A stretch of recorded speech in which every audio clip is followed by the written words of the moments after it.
Ce matin-là, dès l'aube, les gendarmes de l'Oise sont sur le pied de guerre. Pierre-Antoine, cet adjudant du PSIG, prépare ses hommes à une opération sensible.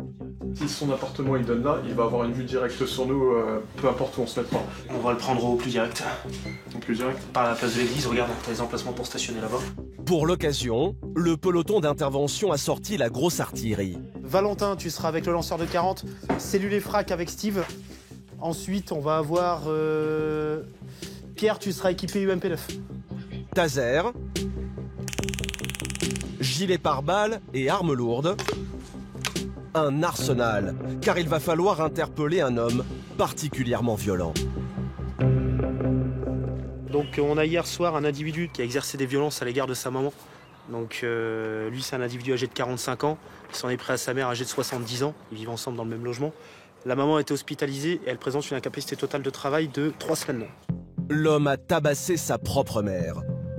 Le dernier accès de violence d'un délinquant au CV déjà très fourni. Concernant ses antécédents judiciaires, donc c'est un individu qui est connu pour outrage, rébellion, menace de commettre un attentat, port d'armes prohibé, susceptible d'être armé, à savoir donc coupe sous le lit et machette sous le lit.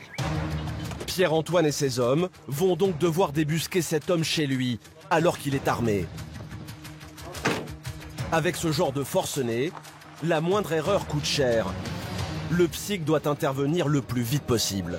La solution, c'est justement d'agir par une action en force, bénéficier d'un effet de surprise, localiser rapidement l'individu, le sécuriser justement pour l'empêcher de mettre fin à ses jours ou de se montrer dangereux à l'égard des forces de l'ordre.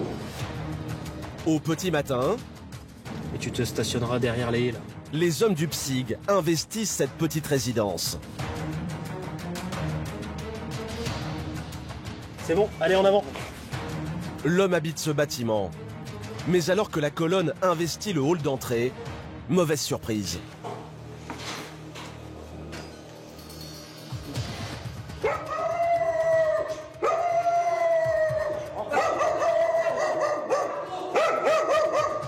C'est comment votre nom, monsieur? Votre nom, c'est comment, monsieur? Comment? Le bruit a probablement alerté le forcené. Les gendarmes du PSIG doivent intervenir sans attendre. Ils sont loin d'imaginer la scène qu'ils vont découvrir.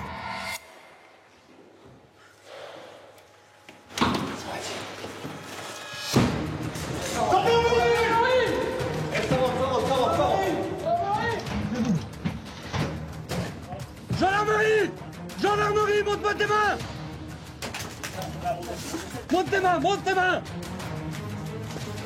C'est quoi ton nom? C'est quoi ton nom? L'homme gît sur son lit, dans un état second. À portée de main, une arme. Enlève la hachette à côté là, s'il te plaît. Une hachette, des cutters, de quoi recevoir les gendarmes. Sauf que cette nuit-là, l'individu a bu plus que de raison. J'ai dû descendre la bouteille de vodka que là cette nuit. Ça chante la pute, c'est dégueulasse. Dans un état catastrophique, les gendarmes n'ont même pas eu à le maîtriser. En revanche, il est suspecté de violences aggravées envers sa mère. Et il va bien falloir l'emmener en garde à vue. Monsieur, je vais vous démenoter. Je vais être clair avec vous, si vous bougez... Ok? Vous avez compris la suite. Allez, habillez-vous. Allez, habillez-vous, monsieur. Dépêchez-vous. Eh, vous prenez rien, vous mettez ça, là. Là, vous avez un caleçon. A priori, l'individu ne tient même pas debout. Mais les gendarmes se méfient de ses réactions imprévisibles. Je vais me gaver, toi, dépêche-toi. Allez, mets ton pied dans la chaussure. Mets tes chaussures, dépêche-toi là. Allez. Allez! Il veut pas ses chaussures, tu sais pas. Ah bon, on se casse. Allez. Joue-t-il la comédie ou est-il ivre-mort? Pierre-Antoine et ses hommes commencent à perdre patience. Arrête de jouer, toi. Arrête de jouer, t'as compris? Le délinquant ne fait aucun effort et surtout, il empeste. Ouais, transmets. Je mets dans le petit pied. Charge dans quelle bagnole, là? Celle de la brigade, non? Vous avez une protection ou pas, vous, à l'arrière du... Pas dans celui-là.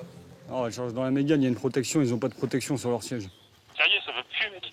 Eh, gros, on a une housse, ils en ont pas. Ça va pas, il faudra le nettoyer tout de suite en arrivant, nous. Pourtant, Il faut bien rentrer à la brigade. Putain, les gants, ils vont passer à 90 en machine, mon gars.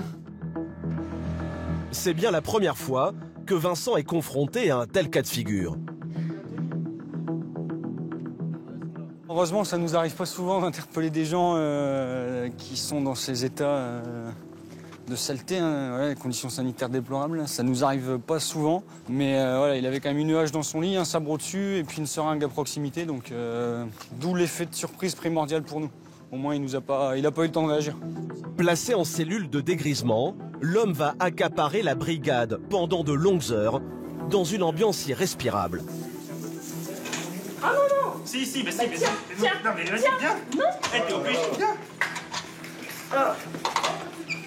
Bon, bah, il a pas bougé. L'éthylotest confirmera un état d'ébriété très avancé.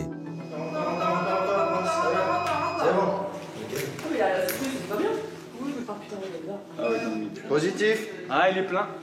L'homme remis sur pied a été placé en détention provisoire. La justice devrait bientôt se prononcer. Plus qu'ailleurs, ici l'alcool est un fléau, y compris sur les routes alentours, où il est impliqué dans un accident mortel sur 3.